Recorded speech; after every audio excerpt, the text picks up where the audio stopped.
Not just Pittsburgh Steelers fans, but NFL fans. Hey, we are back with a brand new show.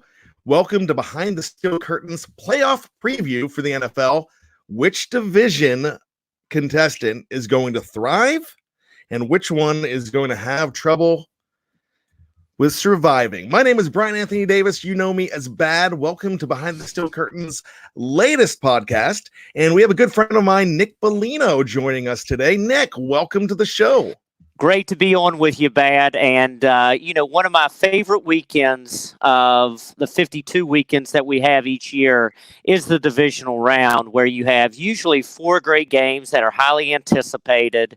And I think it's probably going to be the same way with these four really exciting games, and excited to break them down. Well, here's the thing, and we've been talking about this all week. I call this a vasectomy weekend.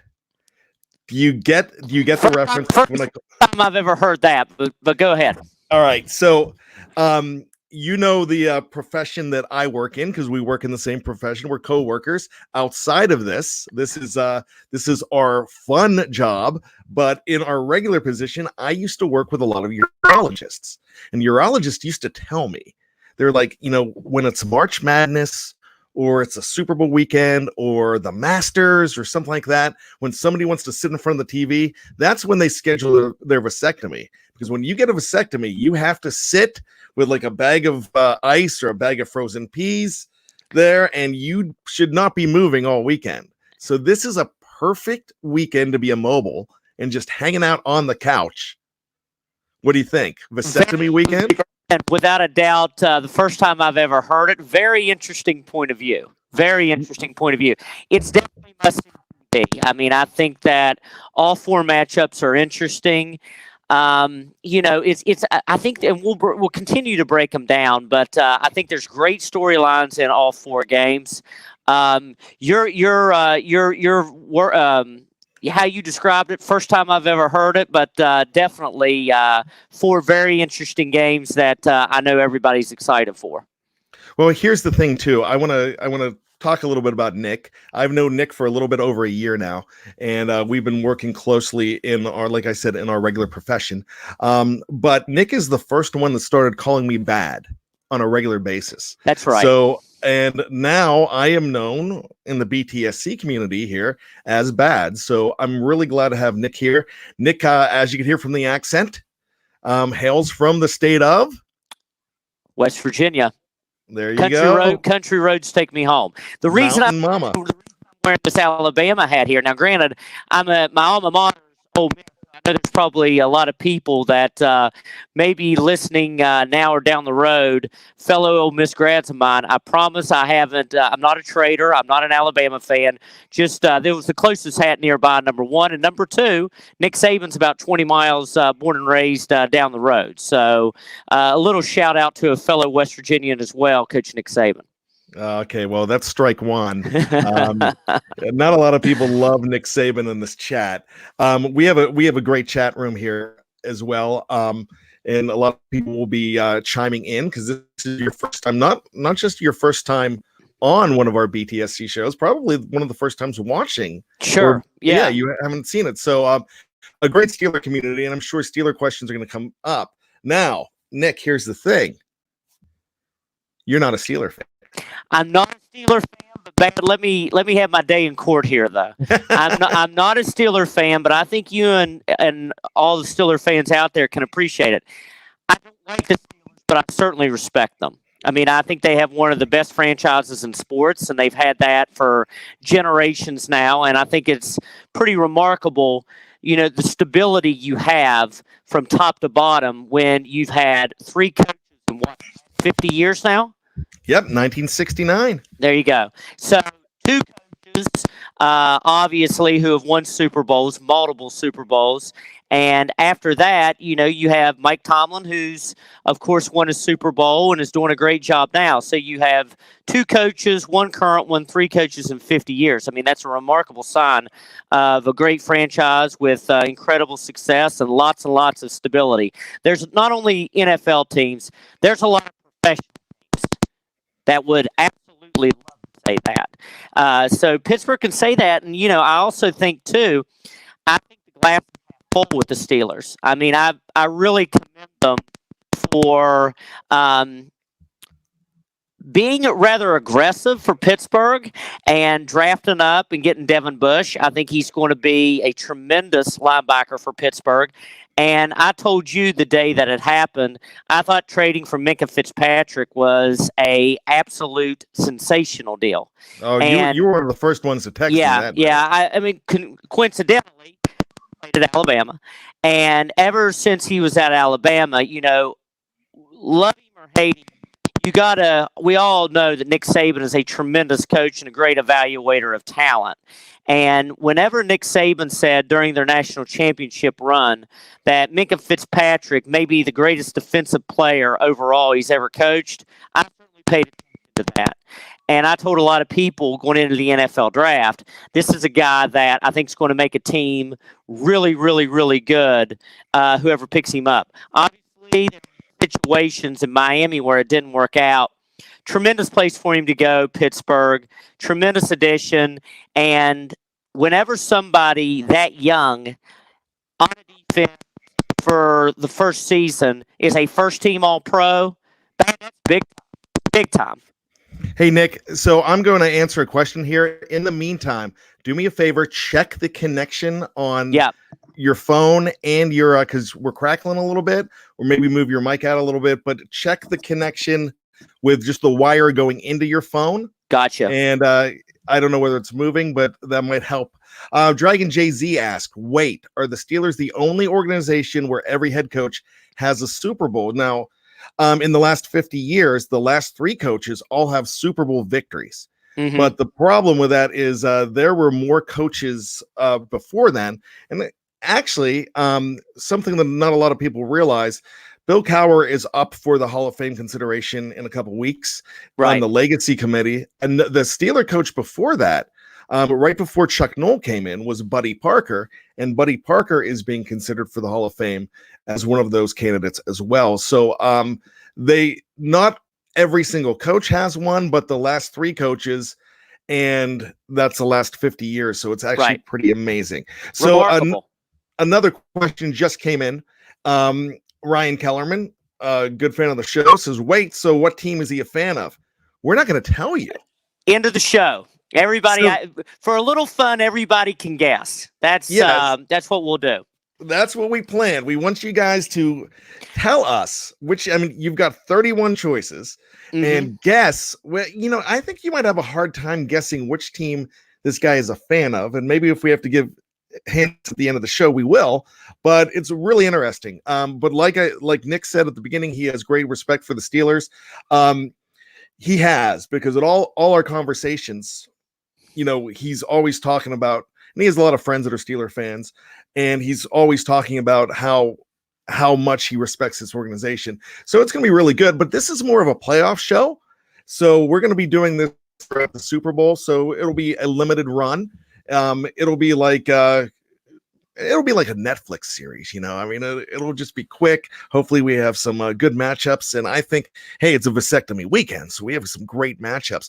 But something else that I want to go ahead and mention here is the fact that, this show is basically what our conversations on the phone are driving home. So we talk about work, and when we're done talking about work, we go into NFL, and we could talk a good half an hour just about everything. I'm like, you know what, Nick, this could be a show. So we talked about that about 6 weeks ago, and now it's a reality, and we're going to have some fun. So any questions you have, feel free. And I told you this, Nick. I told you that the first guess, and it's incorrect, but what did I tell you the first guess was going to be? Probably the Patriots. Ryan Kellerman says he likes Bama, so Pats.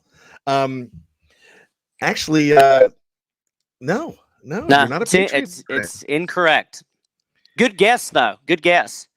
I had a great hint in there, but I want to save it. So we're gonna save that. So, 4 games this weekend. And before we get started on the 4 games, what game are you most excited for this weekend? Because I think every single matchup is absolutely incredible.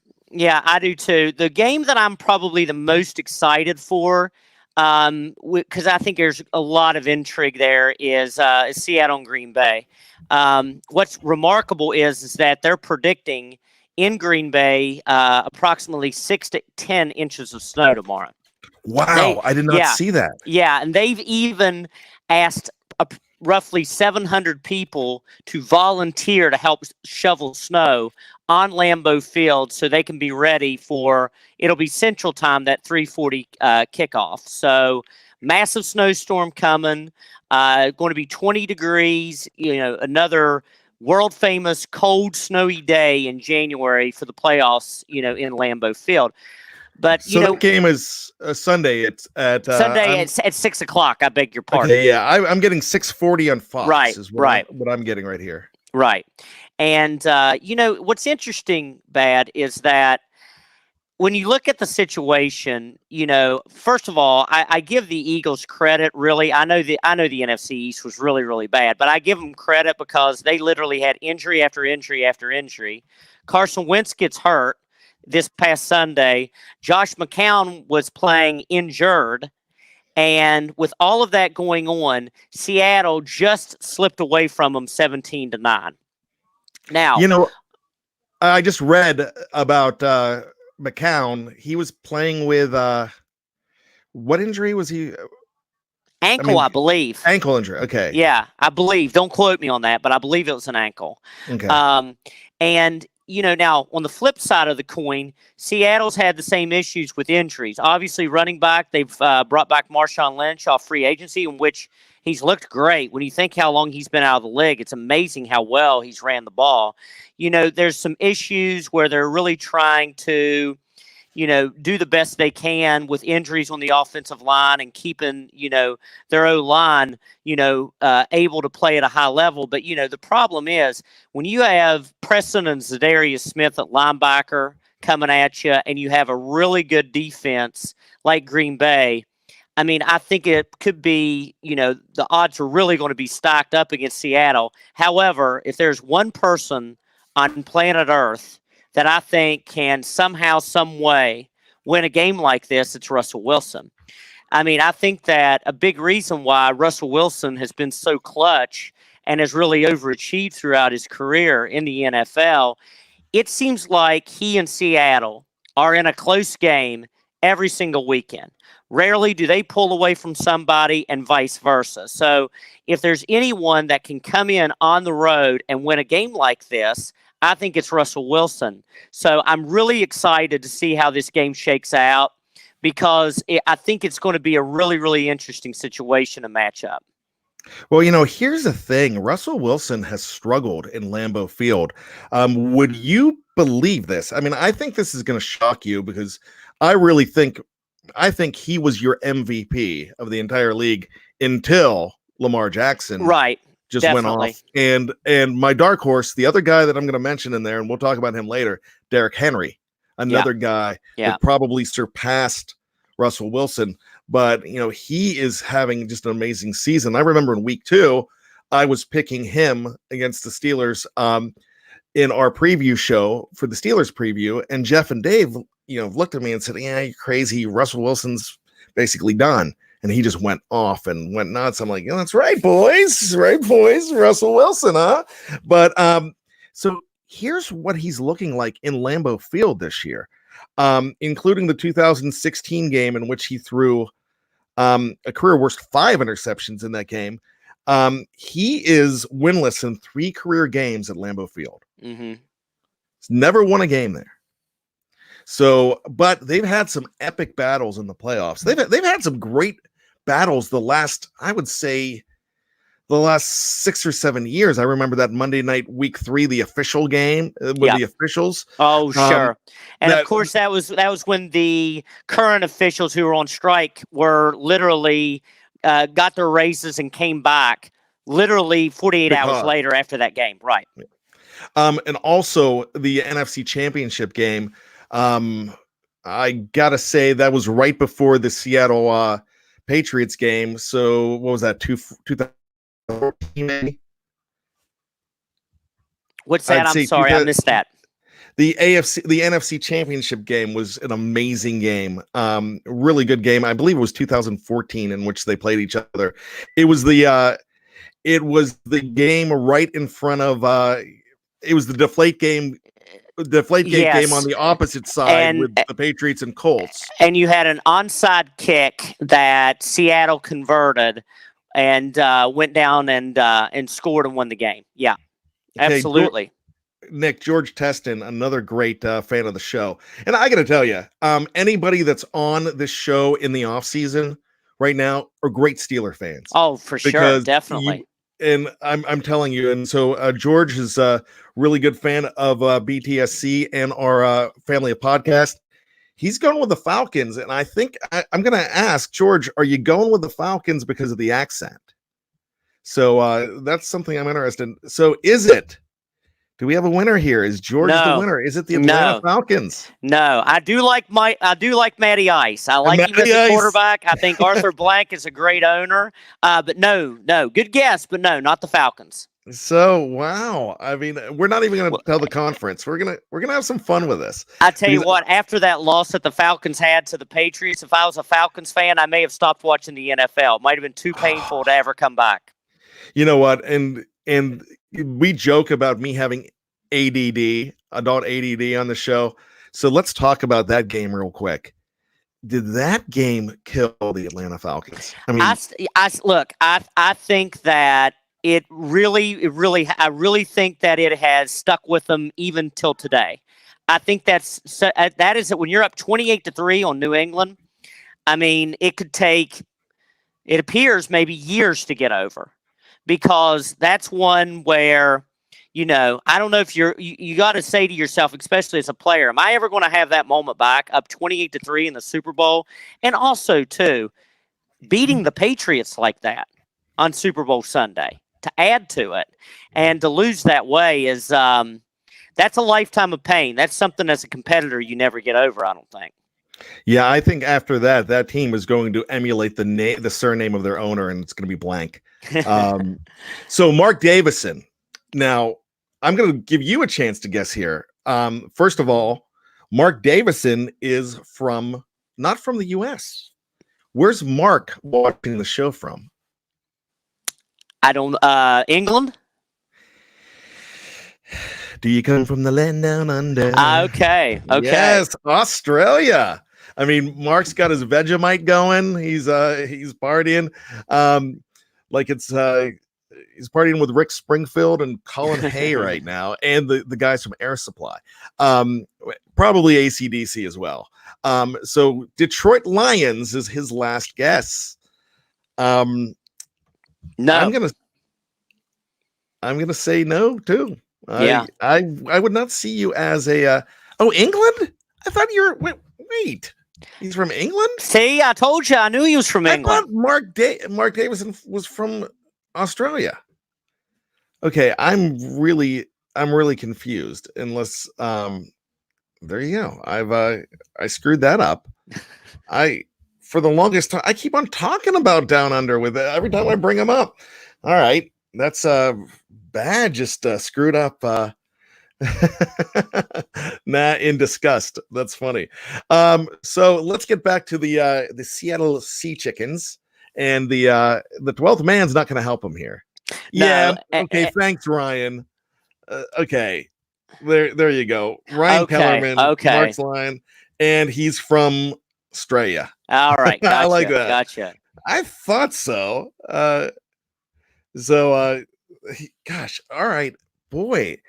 I'm gullible today. I can't believe it. I mean, you will see fans. We've had Brazil, we've had Korea, we've had them from all over on the show, but consistently, Mark is what's it, like 12 hours difference? Well, the Steelers are a popular not only nationwide but worldwide team, and what was even more amazing, and you saw it with Arizona. I mean, that was a home game when they played the Arizona Cardinals on the road. Oh, yeah. I mean, there was I would venture to guess there was probably 70% to 3/4 of the fans there at Pittsburgh. Yeah, it So was that like just that. shows you how remarkable, just what a national following they have based on the Super Bowls, how they travel, and so on. So here's the thing too, and I'm embarrassed that I didn't say this. George, thank you for throwing this up there. We Yeah, are for praying for sure. Australia. Praying for Australia, absolutely. That's why does it seem like stuff like that, disasters always happen in January in different countries? Yeah, Mark says it's very heavy at the moment, and so yeah, we are praying. That's something that I can't possibly fathom. Right. Our best wishes. Lots of thoughts, lots of prayers, and all the best wishes. Absolutely. So let's get back to Seattle and Green Bay, and here's something really interesting. Ugo Amadi. I hope I'm pronouncing that right. Ugo is he's a fourth rounder he's their third cornerback in the slot. They're playing Devontae Adams a lot. Yeah. And you know what? The Seattle team does not rush the passer a whole lot. No, they don't, which is really dicey when you have Aaron Rodgers back there. I mean, you've got discount double check. He's there, and he's going to look for Devontae Adams quite a bit. No doubt. And I think that Jamal Williams and Aaron Jones, if those two guys can establish the running game, against Seattle on a real cold, snowy day, if they can really run the ball effectively, which gives Rodgers, the great Aaron Rodgers, more opportunity, gives the receivers better lanes to run routes and freeze things up, I think it could be a really, really tough day for Seattle. And so the spread for this game, it's Green Bay -4, over is 47. What's your gut saying? I'm picking Green Bay 20-13. I think it's going to be a tight game. I think it's going to be an interesting game. However, I just think Green Bay's going to be a little too much. I'll tell you this, though. I think that the Russell Wilson factor is definitely going to be an important one. I think if there's a lot of other quarterbacks in the league that are quarterbacking this game, Green Bay maybe wins by 14 to 21 points, but I think as great as Russell Wilson is, especially in pressure-filled, really, really tight games, I think Wilson and also, solid running game with Lynch, the play calling. I like Brian Schottenheimer. I think they do enough to make it interesting and keep it 20-13, but I still like Green Bay Sunday night in Lambeau. Who's your X factor in this game?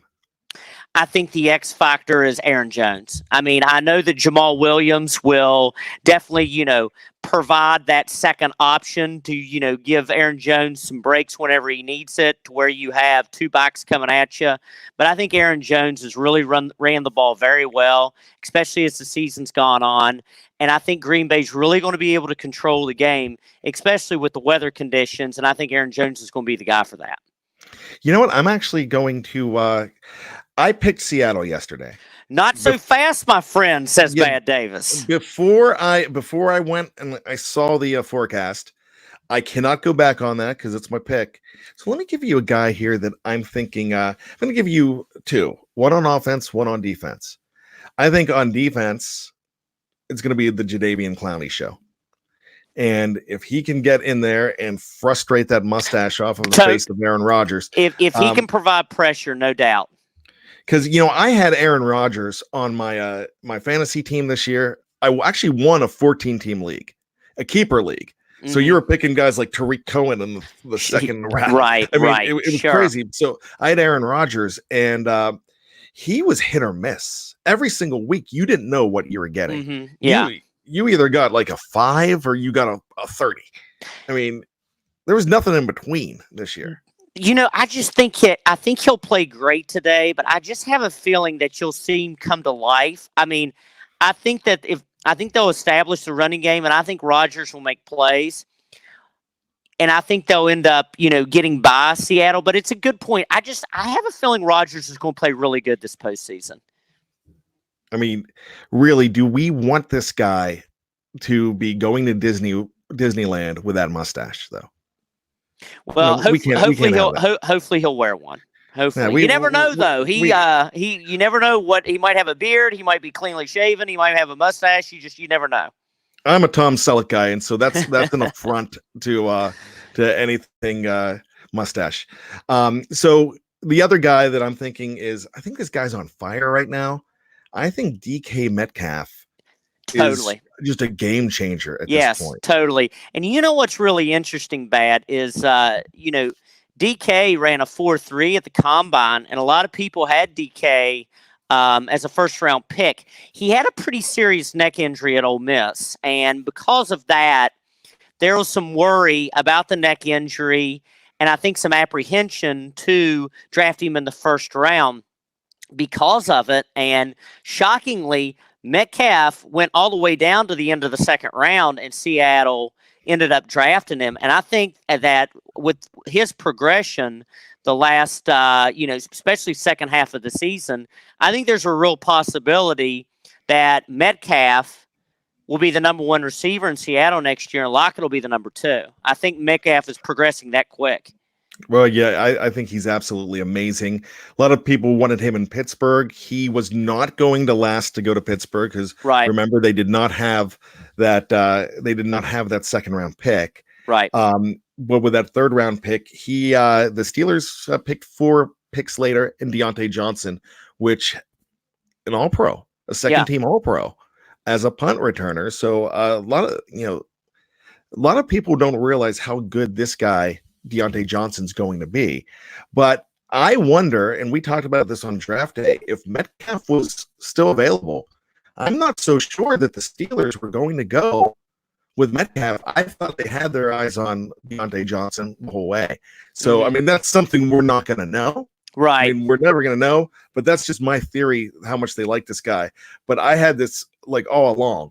I was like, this guy could be something. But how many times, I call it the Mike Momola syndrome. How many guys have we seen in the combine that just blew up? Totally. And then the Eagles took Momola, 9th overall pick in 95. Darius Hayward-Bay.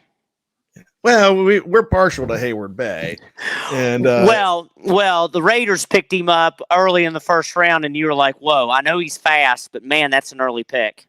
You know what's really funny about that? So we talk about 2009 and the Raiders picking 7th overall, right? Yes, I believe it was 7.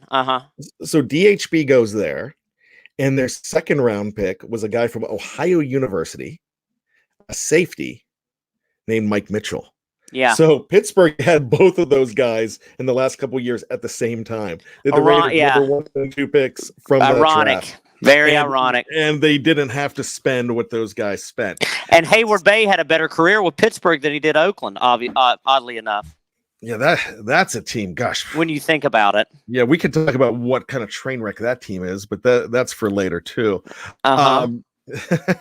So let's wrap this up. I'm going to go with Seattle on this. You're going Green Bay. Okay. But it could go. I mean, the weather could be a huge factor. Lots of things. I mean, just Lambeau could be a huge factor. I think this game could go either way for sure. I mean, of the 4 matchups, this one and another one, I lean more of them going either way. I think there's 2 other matchups where I'd be surprised, but go ahead. Now, if this game were in the Emerald City, so this game's a home game. Sure. I mean, I think we're all going Seattle. I think that the situation changes drastically. I mean, and let's go back real quick here to week 17, Bad. I mean, one of the wildest scenarios you'll ever see is the ball on the 1-yard line. Seattle punches it in, and barring something unforeseen, the Seattle Seahawks are the number 1 seed in the NFC West. They have a crazy delay of game penalty. They don't end up scoring, and Seattle gets the 5, and San Francisco gets the 1. Yeah, that game was nuts. I mean, it's a total season changer, because now you have to go to Philly, then you have to go to Green Bay, and if you get by that, you're going to have to play the San Francisco Minnesota winner. So the crazy thing about that is, imagine if then you have to go to Seattle with the 12th man and play them. I mean, it's something that if you're a Seahawk player, fan, member of the coaching staff in the organization. That's something that's really going to sting in the offseason, is not being able to close out San Francisco in week 17. There's a lot of implications with that. Okay, John Funker is saying dude is clearly a Skins fan. No, that one's wrong too. And Ryan Kellerman, I mean, gosh, he wants a hint. They want to know. So, did your team make the playoffs? No, they did not. Okay, there you go. So there's a little. So we can eliminate 12 teams there. Yeah. So and we already had the Lions and Falcons who didn't make the playoffs, and Redskins. So I mean, so 17 left. So there you go. 15 down, 17 left. We're halfway there. We'll do that soon. So let's wrap up that game. But that is the last game of the weekend. Oh, okay. John Funker is saying you are. I think they're really hung up on the accent, Nick. Panthers is wrong. 16 of 16. But 16 down, 16 remaining. No, not a Cowboys fan. No. I say that with a very absolute no, not a Cowboys fan. I will actually say this. I'm going to give another hint. Accent, because you have a very distinct Southern accent. Yeah, you're from West Virginia, went to Ole Miss. I mean, I'm going to go ahead and help him out with one, because I went to Ole Miss, so a lot of people say Saints. I like the Saints, but I'm not a Saints fan. I'm not an Eagles fan. We're almost not a Colts fan. I told you bad earlier that it'd be one of the last teams that would be named. That's what I said too. This is a great one. It's a CFL team. He is a huge Saskatchewan Roughriders fan. There you go. We're getting Jaguars. We're getting Tampa Bay. So none of those as well. Yeah, I mean, we're pretty much down to. I'll tell you a team I really liked when I was a kid. Cardinals is a good guess, but no. I'll tell you a team that I really liked as a kid.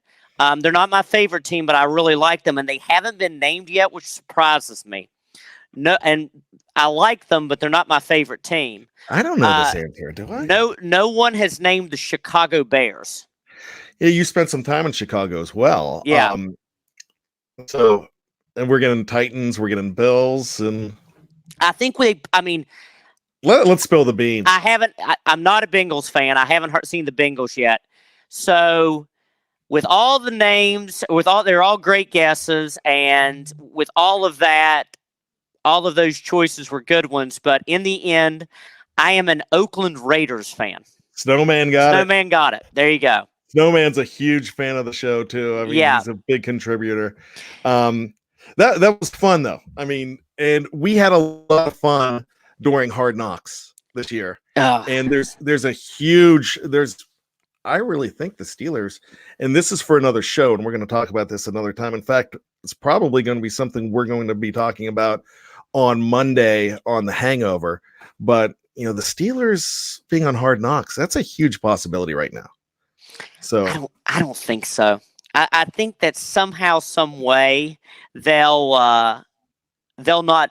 I think they'll try to not get involved with it, which I think is a good move. But doesn't it seem like? Now I don't know. I could be wrong with this, but I think if the Rooneys or the Maras or now Jerry Jones, of course, was on Hard Knocks once, but Jerry Jones, Arthur Blank. I think the powerful owners maybe can be able to, I don't know this for sure, I'm just guessing, maybe might be able to maneuver and, figure a way out with the NFL to not be on Hard Knocks. I think another team that you could really conceivably say that would be a great idea for that team to be on Hard Knocks would probably be the Cardinals right now. I can see that. Yeah. No, this is great. Your owner drives a van and gets his haircut while wearing a bowl. Yes.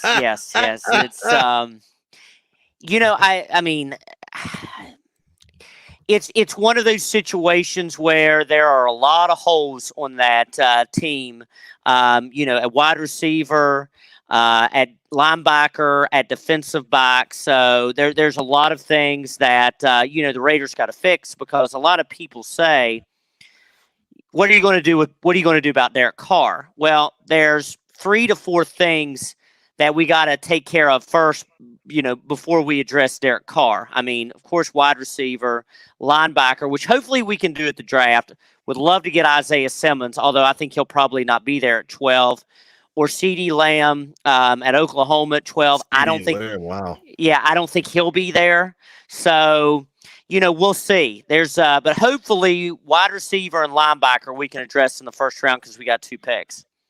What's great about the whole Steeler thing and the Raider thing, with us going back and forth, I kind of respect the Raiders now, just because the reason I respect the Raiders I'm glad somebody does. Thank you, Van. Yeah, you're gonna think I'm crazy, but they're dealing with a nutcase owner. They've always dealt with a nutcase owner, but I really like what they're trying to put together with Mayock and with Gruden, what they're trying to do. So it should be pretty interesting. What's going to happen with that team, especially going to Vegas, and you're going to Vegas. That's one of the reasons they signed Antonio Brown too, because they wanted a face. Oh, by the way, I got to tell you, we have 2 guys on the show that we are not supposed to address by name. So Antonio Brown is Mr. Third and Fifth, because that's what we got from the Raiders, what the Steelers got from the Raiders. And Le'Veon Bell, because of his situation with the let's just call them what they are, the hookers that robbed him blind in Florida. If you remember that story where they stole $50,000 worth of his jewelry, or $500,000, or so he's Mr. Butt Naked and robbed. So that's there you go. So Mr. Third and Fifth, one of the reasons the Raiders signed him was, traded for him, is because he was the guy that could go ahead and take them into the future, and sell tickets in Vegas. And so I think right now Derek Carr is that guy. So that's why they're keeping him. The only thing that you're nervous about, John loves quarterbacks. That's obvious. The one thing that makes me a little nervous about, Gruden is the fact that, again, wide receiver and linebacker, you hope are addressed in the first round. You sometimes worry about maybe Mayock and John trading up to even number 3 where the Lions are, and maybe trying to get Tua. I love Tua Tagovailoa. I think he's, if he can, with the hip issue, with the ankle issues, if everything comes back 100% healthy, I think he's going to, if he can stay healthy, of course, I think he's going to be a very good NFL player. But the Raiders have too many holes to fill before they can even think about trading up for a quarterback. Okay, Nick, we are getting off topic, but this is fun, and that's what we do here. A lot of people want to learn more about you and your questions, so I'm going to just mention this. Young Wood Burning, they're going to have the number 1 best looking stadium in the country. The Raiders definitely. Really cool looking, yeah, really cool. Here's a question for you from Snowman. LSU or Clemson? That's a great question. Great question. It's a great question. At the start, I'm still going to stick with it. At the start of the whole bowl season, at the start of the CFP playoff, I had LSU and Clemson there, and I had Clemson winning. I'm going to stick to it. I think that I really like Joey Burrow. I think Joey Burrow is a great quarterback. I think he's had an absolutely incredible year. His stats are unbelievable. If he would have wanted to, I'm not exaggerating bad. If he would have wanted in the Oklahoma game, I think he probably could have thrown for 10 or 11 touchdowns total in that game. That's how unbelievably dominant he was and how overmatched Oklahoma was. However, I think in a lot of ways, even though it seems like it happened a month ago, because, these games are way too spread out. But I think that for a team like Clemson, who, and by the way, the ACC conference obviously is really, really poor right now, but that's not Clemson's fault. But Clemson, obviously, they were tested against North Carolina, and other than that, rolled by everybody. And I think they were a little flat and maybe a little caught off guard at the speed, the power, and how quick Ohio State got to the ball and, snapped the ball, got going, spread offense, bigger, stronger, faster, something that Clemson hasn't seen in a while, and I think Clemson was a little flat. But Ohio State had 4 red zone possessions, scored once, kicked 3 field goals. And that was enough for Clemson to hang around and make some plays, 2 controversial calls, and end up winning the game. The reason I bring all that up is I think that whenever you have a team like Clemson that won the national title last year, is so used to winning, and you have that one game of adversity where you're basically dangling from a cliff and it's not looking bright, and you somehow make the plays, come out and win a tough game against a team like Ohio State, I think that really gives you confidence and really gets you into your groove. And I think that's what happens Monday. I think that it's going to be a classic, and I think Clemson wins 38-35 over LSU. And the one other thing about it is, again, huge Joe Burrow fan. He's had an incredible year, but I think the best player in the country, and I think the best player this coming Monday night will be Trevor Lawrence. I think Trevor Lawrence will make the plays to get it done. I was going to ask you that if Lawrence was, and he can't, but if Lawrence was coming out in this draft, is he be the number one by far? No doubt about it. That's what I think. And not only do I say that, but Todd McShay says that as well. I was listening to McShay being interviewed, and the real argument for him was with the Bengals, Burrow or Young, because Young is one of these once-in-a-generation defensive ends who can totally dominate games from the defensive side of the ball. So if it's, okay, Burrow or Young, maybe it's a coin flip number one. What if Trevor Lawrence is in the draft? And McShay said, no, Lawrence number one. I mean, the way people are treating Trevor Lawrence, it reminds you of John Elway in 1983. Yeah, exactly. I remember that draft well. Right. So Nick, one last thing about Lawrence, Bad. 6'5", 4.6 speed, runs a 4.6, can absolutely put the ball anywhere you want on the run. Smart kid, good kid, tough kid. Sunshine Ronnie Bass? I mean, looks a lot like him. Yeah. He definitely looks a little bit like him for sure. But I don't think Sunshine could throw a football on the run like Trevor can. No, I don't think he can. Let's move on real quick. Yep. I'm just going to bring this up. Mark Davison solved your quarterback problem. There you go. The Raiders need to re-sign Jason Campbell. You're good. Real fast, I wish that Auburn's Jason Campbell would have played in Oakland, because I watched Jason Campbell actually was at Auburn when I was at Ole Miss, and Jason Campbell had a great career at Auburn, especially his senior year, but not as much success with Oakland. Who we will play every Sunday? Who we will play every Sunday with Cincinnati drafts him. I'm a little confused on that. Mark's a really good fan of the show. Also, Mark, I'm really not sure, but I think Cincinnati is going to draft him. Definitely. So let's go ahead and move on to the. We've got 3 more games here, so we'll go quicker. We've got about 15 minutes left in the show. So let's start with tomorrow's games. We got off track there we immediately went to the last game. So let's go back to let's finish with the NFC. Number 6 versus number 1. And yep. I think for me, this is probably one of the strongest matchups and of all time. I agree. Probably one of the harder to pick 6 versus 1s. San Francisco is favored by 7. It's in San Francisco on NBC, 4:35 p.m.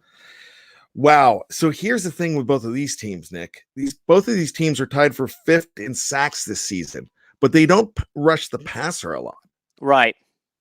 So, but they get things done. I mean, they don't rush the passer, but they're still making sacks.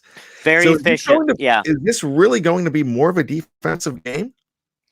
What's really interesting, Bad, is that, Quan Alexander's back tomorrow, which is big. Dee Ford's back, which is big for San Francisco.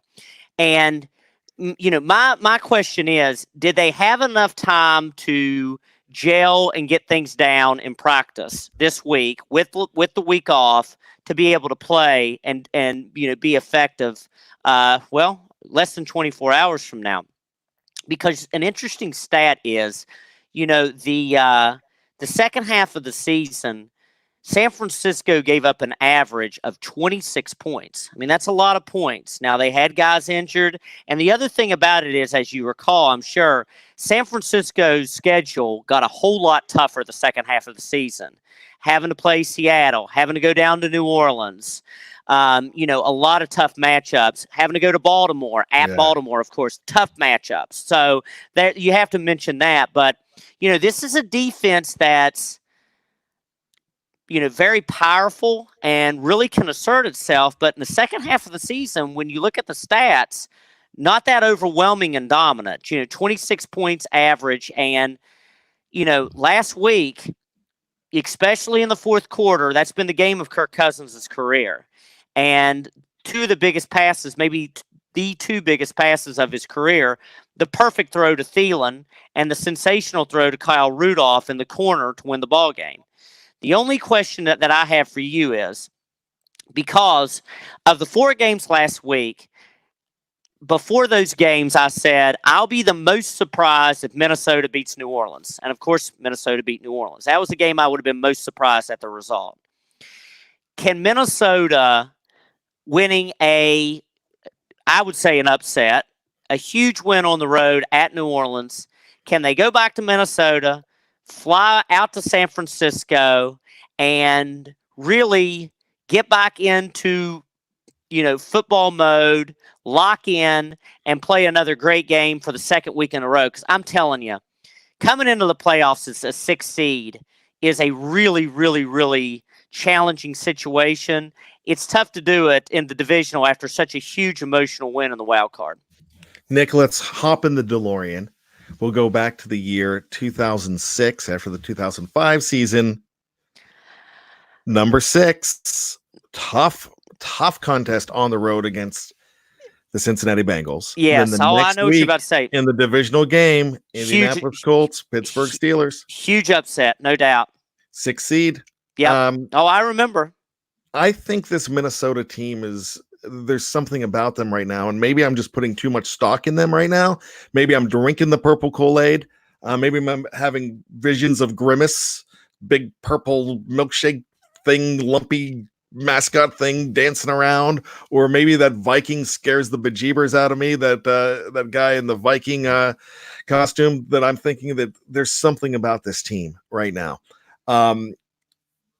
You know what? I picked them yesterday. Mm-hmm. I went and picked this team yesterday.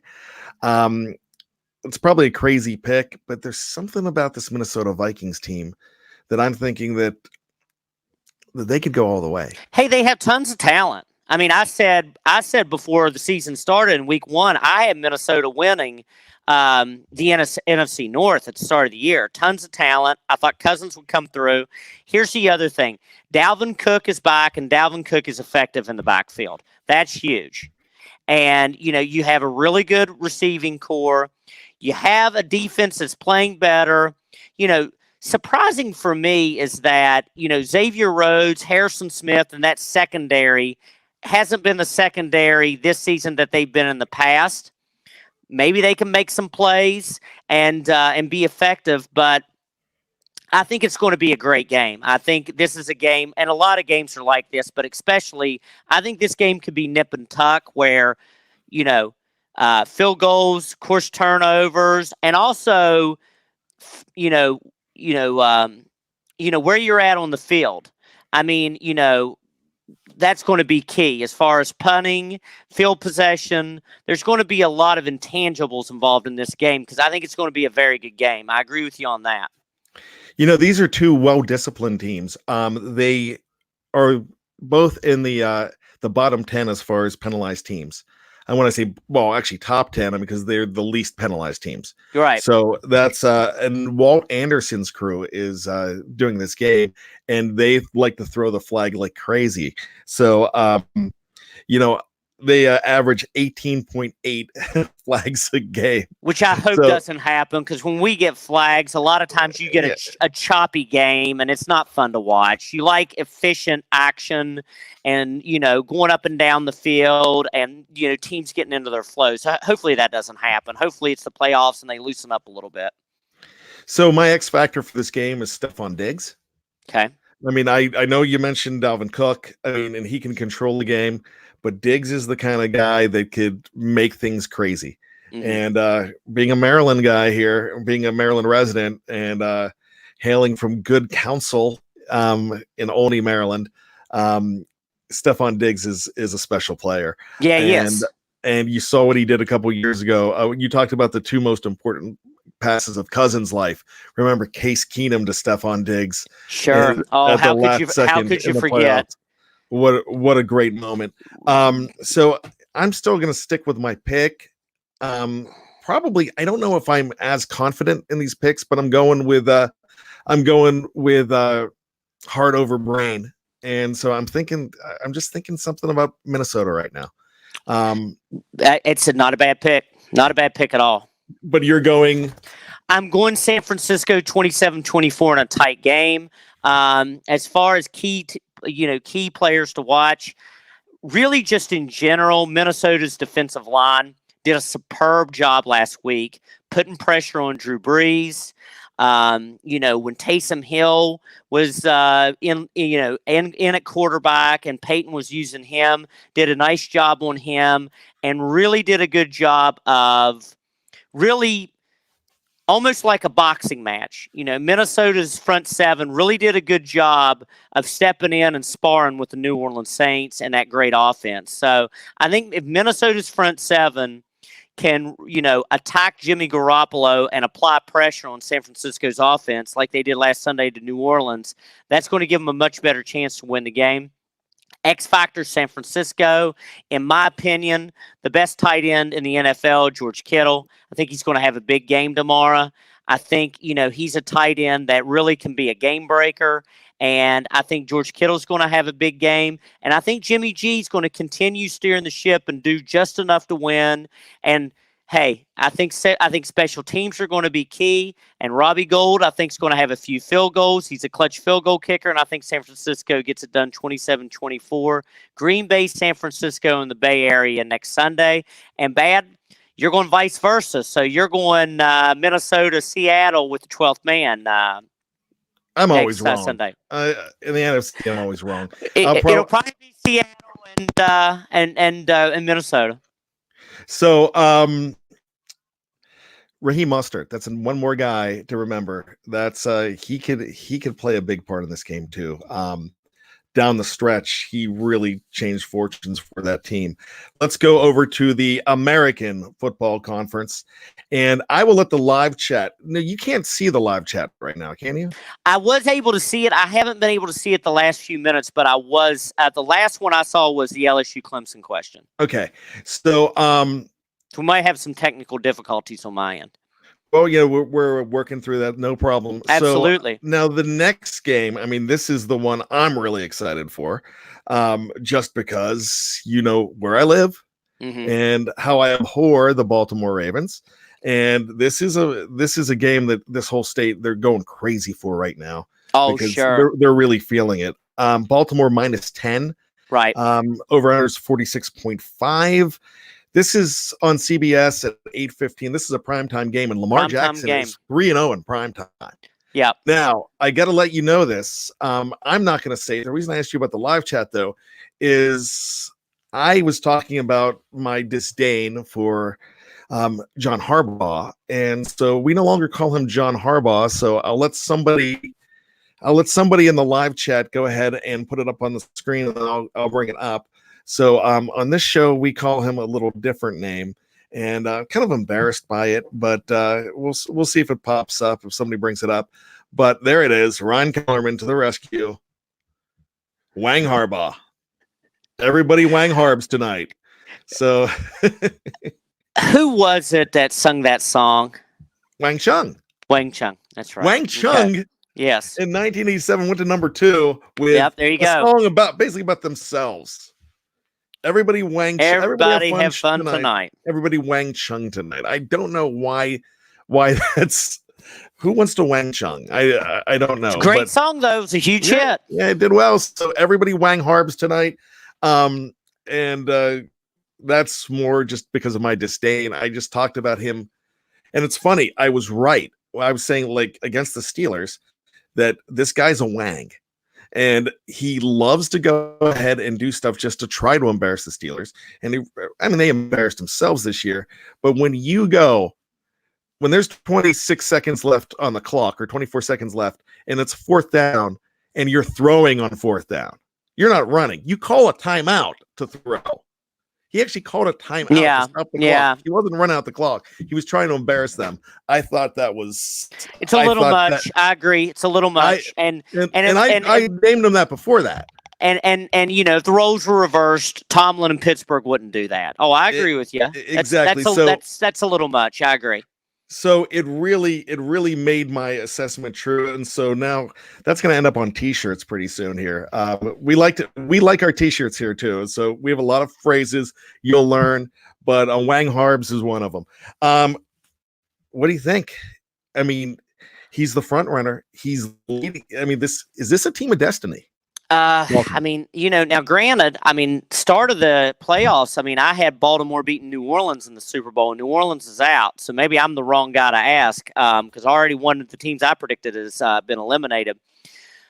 The one thing that they have right now currently, and look, 5 seeds have won, 6 seeds have won. So it's not a necessity, but whenever you have that wild card bye, you have 2 weeks off to rest up and to plan, and then a team has to travel to your stadium and play you. And what's even better, if you get by that and you have home field for the championship game, it is a tremendous, tremendous advantage. So it puts, Baltimore in a great spot. I'll say this. If I'm a Baltimore fan, which I'm not, but if I was a Baltimore fan, I would much rather play Houston than I would Tennessee. I think Tennessee matches up a lot better. I think Tennessee's, nastier, they're tougher, and I think that, Tennessee won't I think Tennessee will be much more ready for the challenge than Houston was. However, I think the offense is going to continue clicking. Mark Ingram is playing tomorrow, which is when you look at players, that's a big one that you circle, is Mark Ingram's back and playing well. They have one of the best rushing offenses in the league this year, and that's a big thing. And, I think that Derrick Henry is a superb back. I think Derrick Henry's going to do very well. I think Ryan Tannehill has had a surprisingly great second half of the season. What's amazing is in weeks 11 through 16, Ryan Tannehill is third all time in quarterback rating percentage, which is pretty amazing. I know he's having a tremendous season too. He is. He was down in, he was in Miami, so he was in the football abyss.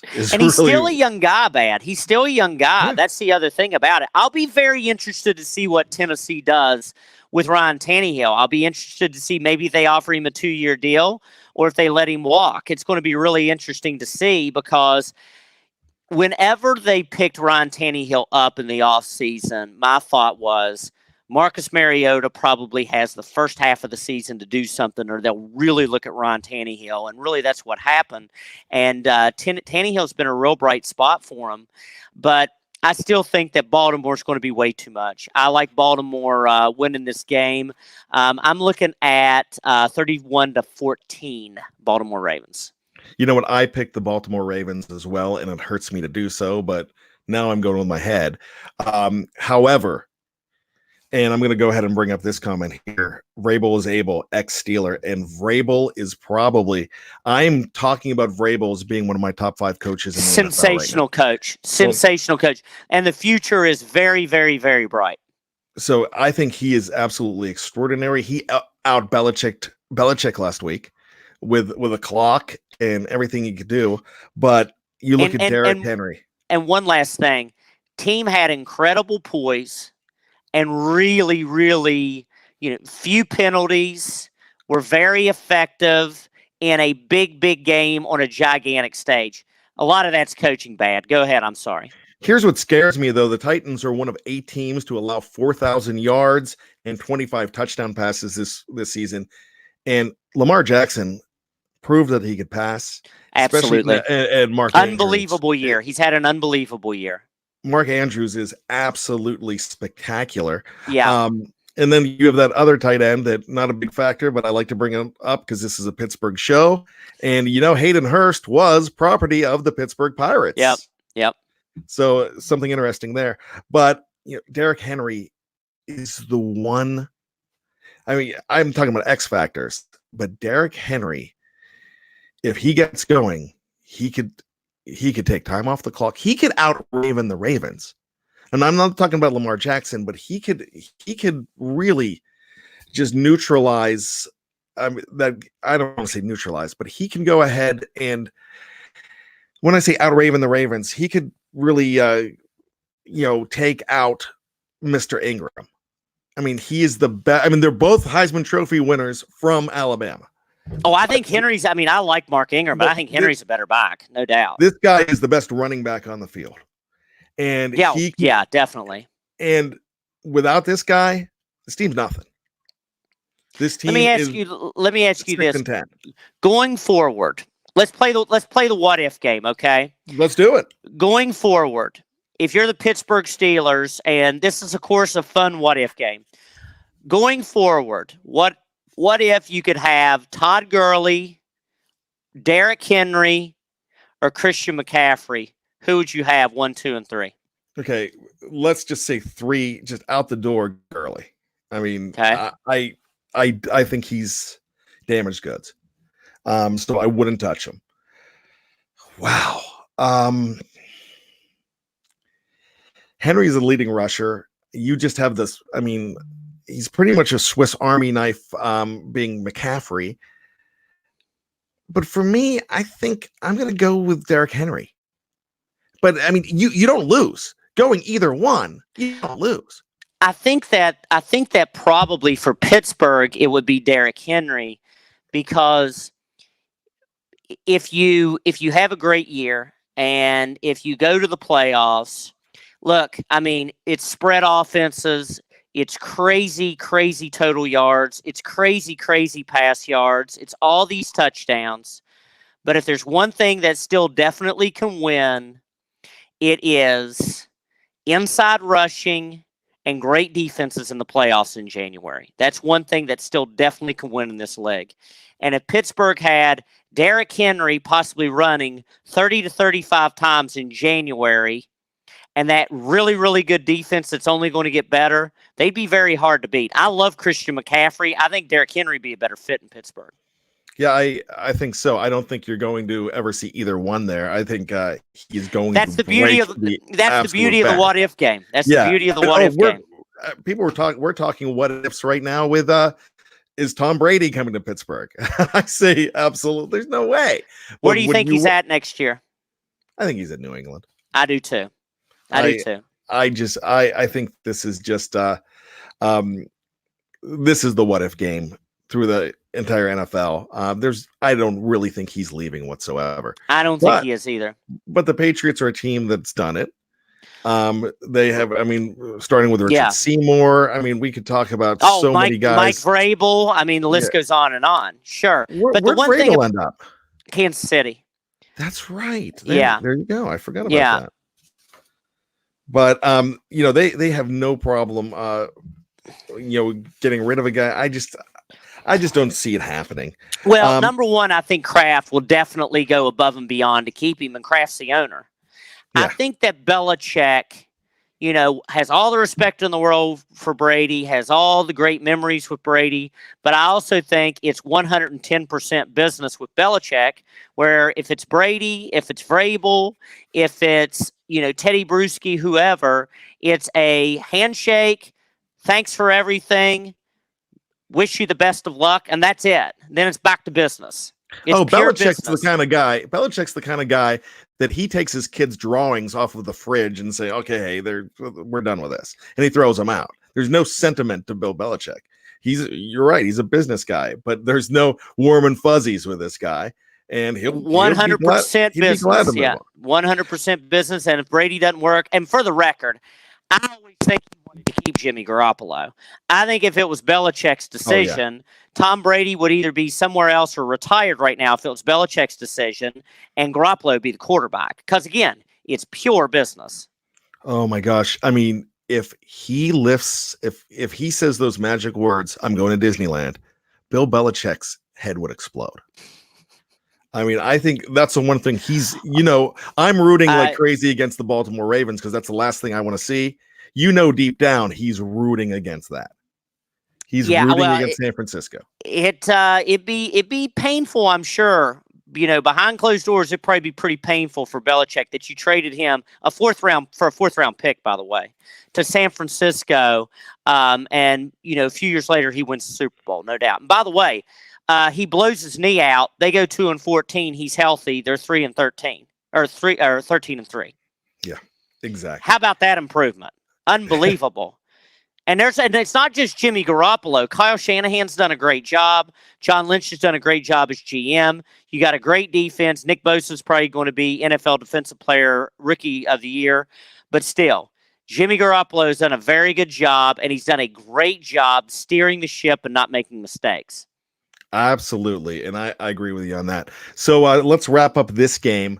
And I think it's conceivable that Tennessee can win, but if I'm in Vegas, I have no problem with that 10-point with a 10-point spread, and I'm betting Baltimore.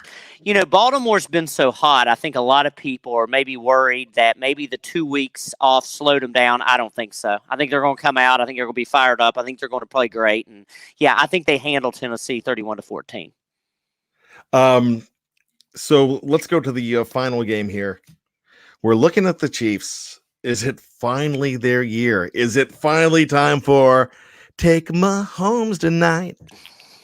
Well, the good thing, couple things, Tennessee beat them in week 6. Yeah. However, a couple things with that. Number one, Patrick Mahomes was having ankle issues. Number two, Sammy Watkins was out.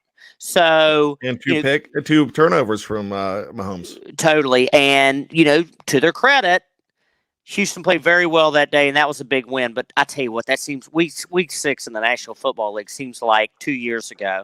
Absolutely. And I think that's going to be, the situation. And by the way, also, since week 11, the overall number 1 rated defense in the NFL is the Kansas City Chiefs.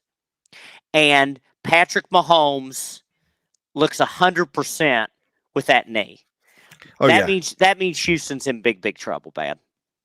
So here's something interesting. Since week 11, the defensive unit has allowed just 9 completions on rollouts. Amazing. And what's something that Deshaun Watson does? He rolls out. No doubt. And so that's second in the league.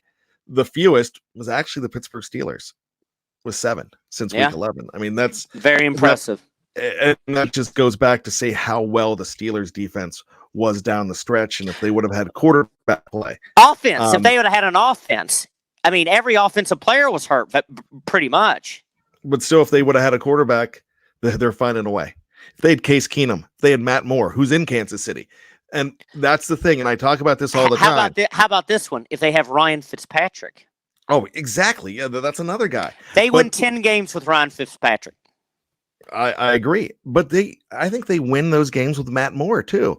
And here's the reason I'm saying about Matt Moore. Matt Moore saved the Chiefs season. Yeah, yes he did. He came in and played pretty well. Came in and did a solid job. Solid job, yeah. So, you have that's why I say you can always have the future. I mean, they still think a future player on that team is I'm talking about the Steelers now, is Mason Rudolph. But you still have to have that guy to come in, the savvy veteran. How many years does Roethlisberger play? How many more years? We don't even know if he plays one more. We just don't know about that elbow yet. Yeah. I'm saying if he comes back and he's fine too. Yeah, I think so too. I think I agree. A healthy Ben Roethlisberger, you've got 2 more years out of. And we talked about this on the show yesterday, and would you, and you can even put this to the Raiders, Nick, but if you had a chance to win the Super Bowl in 2020, but the caveat was that you had to go 7 years of mediocrity after that. Would you make that deal? Oh, sure. No doubt about Absolutely. Yeah. And No doubt that's about what it. we're saying. So if You the know, Steelers and have a this is- chance, Yeah. And You this is sell out. baseball. And this is baseball. I remember in 2015 when the Cubs traded Gleyber Torres to the Yankees for Aroldis Chapman.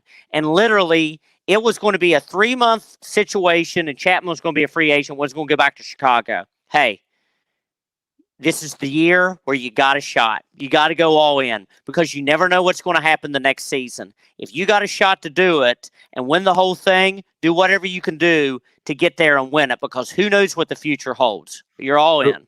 so we brought that very same, we did not bring up the Cubs, but we brought up 2015, and the Pirates 98 win team stood pat. Didn't do anything. Can't do it. They make a deal. Yeah. They probably lift Too that much World Series uncertainty in an uncertain world. You got to go for it. Exactly. So let's get back to the Kansas City game. I really think that this is the one matchup. I still think it's a great matchup, but I think this is the weakest matchup. But yeah, I totally agree. Yeah, I mean, yeah. If you said if you said, hey, there's a game I got to sit out this week, what would you choose? I'd choose this one. Now, if you can watch it, great. It's going to be entertaining. I think anytime you get to watch Deshaun Watson and Patrick Mahomes, definitely watch. Those guys are must-see TV. But of the four, yeah, definitely. This is the one if you got to skip it because I think Kansas City will probably handle them. So I'm saying Kansas City as well. Yeah. So real quick, we have 4 matchups here, and we've already anointed this as number 4. Yeah. So the other 3 matchups, let's rank them as the best matchups this weekend. Okay. And I'll let you do it. Number 3. Number 4, we had, as far as excitement goes, we had the Texans and the Chiefs. Yep. Number 3, I think, is Baltimore and Houston. Number 2, I think, is Minnesota and San Francisco. Just edging them out at number 1 is Seattle and Green Bay. Really? A lot of the Seattle Green Bay for me is Wilson versus Rodgers, Lambeau Field, and just the intrigue of the matchup. That's why I have it number 1. But a close 2 is San Francisco, Minnesota. I'm going San Francisco, Minnesota as easy. My number 1 game of the weekend. That's one where it's easy to argue over that because they're both 2 really good picks. But I'm going Baltimore at number 2 with Tennessee, just for the fact is, personally, that's the one I'm excited to watch. Right. Because there's a shred of hope that Tennessee, remember the Titans, Tennessee can go ahead and knock this team off. I don't think it's going to happen, but that's the magic that I'm looking for. Well, let me say this real fast. If Tennessee knocks out Baltimore, it is wide open in the NFL playoffs. Wide open. Well, we're going to have... Because they're the clear favorite right now. We are going to have so much to talk about next week. I really appreciate you coming in. Hey, my pleasure. I enjoyed it. And so we are going to go, looks like next Saturday morning is when we're going to do the next one. But we're going to do this throughout the playoffs and then wrap it up after the Super Bowl. But this was, great. Somebody mentioned in the live chat, there's like, wow, looks like Bad's been put aside. That's why I wanted you on the show. No, that's not true. That's not true at all. But backup quarterback, no doubt about it. I mean, it's it's almost like Jim Kelly and Frank Reich. I mean, there's no doubt. There's no doubt you're Jim Kelly. Kelly. They said Bad was put in the box. No, I disagree, Nick. The reason that I wanted you on the show, and I told you that today, just because I'm like, I want you to run with it because you bring something different that we haven't had. I appreciate that. I really enjoyed it. I look forward to next week. So we're really glad to have you. Hopefully we'll have good matchups to talk about. Okay, so I know you've got a lot of sports buddies. This is what we tell everybody. There's plenty of ways to go ahead and support this show, but the number 1 way to support this show is to subscribe, to tell all your friends about it. And actually, here's another one too. And it's the live chat, the super chat. You can throw in some money in the super chat. And when you do, you go to the top of the line. Snowman saying, rest in peace, Neil Peart from Rush. Definitely. I saw that sad news. One of the greatest drummers of all time, no doubt. Next to Buddy Rich, those are and they're completely different, but he was the greatest. And as somebody who tried to play drums, not very good at it, but in the percussion room, we just love this guy. Quit overtaking bad though. Ha ha ha. I'm definitely the backup QB. I still have the clipboard and the hat on while he has the helmet and he's running plays. So No, I mean I thought we had a great dynamic, and like I said, this is exactly what we do on the phone almost a couple times a week. I enjoy it, definitely. So, anyways, once again, tell your friends, subscribe, go ahead, get notifications. Everybody out there, that's how you support the show. We are at 5,000 plus. We're looking to get to 6,000 subscribers on YouTube. There are so many shows that we have. The Steelers Burning Question. We have, of course, the flagship, which is the standard on Wednesday nights. The Hangover with me and Tony. You had Lance did. Yeah, I said it very early this morning. Once again, a great show. Nick, you've got a lot of catching up on YouTube to do. So you need to check out a lot of shows. You want entertainment, you watch Lance Williams. Yeah, I said it. One of the great shows too. Coming all the way from California. So, anyways, thank you so much, Steeler BTSC family. We love you. We love talking about the other games. We had a strong live chat for a new show. So thank you so much. Thank you, everyone. Enjoyed it. Once again, for Nick Bellino, my name is Bryan Anthony Davis. You could call me Bad. I was going to say you've just been hung over, but you've been previewed about the NFL. Remember, it's a vasectomy weekend, so call the doctor, get the bag piece, and watch lots of football. Thank you so much. We'll see you next time.